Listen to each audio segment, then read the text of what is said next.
मासा के अरेस्ट की खबर सुनते ही देव की बंद पड़ी आंखों में अचानक हलचल दिखाई देने लगती है।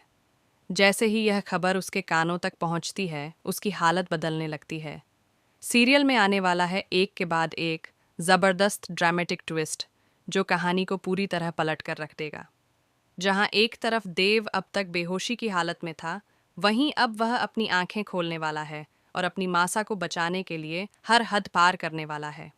दूसरी तरफ बेचारी चंद्रिका ने अपने बेटे अविनाश को बचाने के लिए एक ऐसा फैसला लिया है जिसने पूरे चौहान परिवार को हिलाकर रख दिया है। चंद्रिका ने अविनाश के ऊपर लगे सारे इल्ज़ाम अपने सिर ले लिए हैं।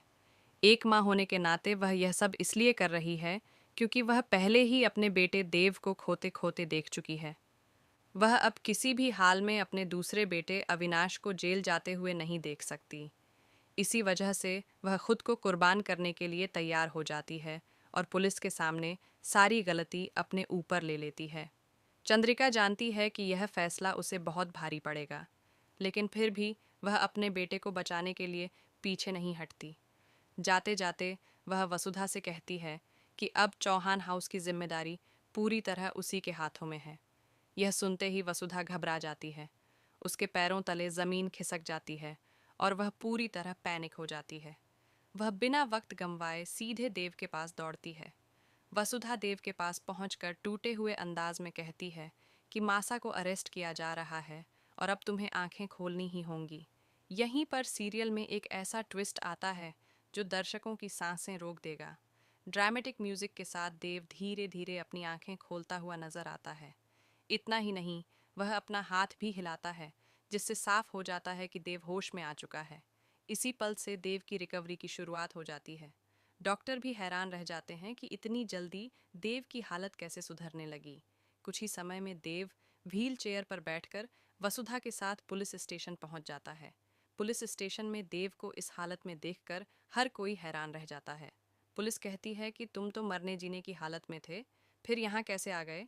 लेकिन देव पूरी मजबूती के साथ पुलिस के सामने बेल के पेपर्स रख देता है और कहता है कि उसकी मासा की कोई गलती नहीं है, उन्होंने कुछ भी गलत नहीं किया है और उन्हें तुरंत जेल से रिहा किया जाना चाहिए। देव साफ साफ कह देता है कि यह पूरा षड्यंत्र करिश्मा रानी ने रचा है।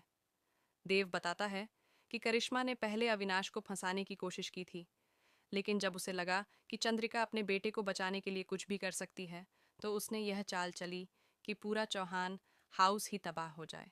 करिश्मा को लगा था कि इस खेल में कोई भी नहीं बचेगा, लेकिन वह भूल गई थी कि जब तक देव और वसुधा साथ हैं, तब तक चौहान परिवार को कोई नुकसान नहीं पहुंचा सकता। देव अब पहले से काफ़ी बेहतर हो चुका है, उसकी आधे से ज़्यादा रिकवरी हो चुकी है और वह पूरी ताकत के साथ अपनी मासा के लिए खड़ा है। मासा की बेल होते ही भावुक पल देखने को मिलता है। चंद्रिका वसुधा के पैरों में गिर जाती है और कहती है कि तुमने जो कर दिखाया है उसकी उसने कभी कल्पना भी नहीं की थी। वह मान लेती है कि वसुधा ही चौहान हाउस के लिए परफेक्ट बहू है और उसने अब तक वसुधा के साथ जो गलत व्यवहार किया उसके लिए उसे बहुत पछतावा है। इसके बाद चंद्रिका वसुधा को गले लगा लेती है। आने वाले अपकमिंग ट्रैक में यह इमोशनल सीन दर्शकों को राहत की सांस लेने पर मजबूर कर देगा, क्योंकि देर से ही सही, लेकिन आखिरकार चंद्रिका ने वसुधा को अपने दिल से स्वीकार कर लिया है। अब सवाल यह है कि जब देव पूरी तरह होश में आ चुका है और करिश्मा का सच सामने आने वाला है, तो आगे की कहानी किस दिशा में जाएगी? क्या करिश्मा को उसके की सज़ा मिलेगी और क्या देव और वसुधा की नई शुरुआत हो पाएगी?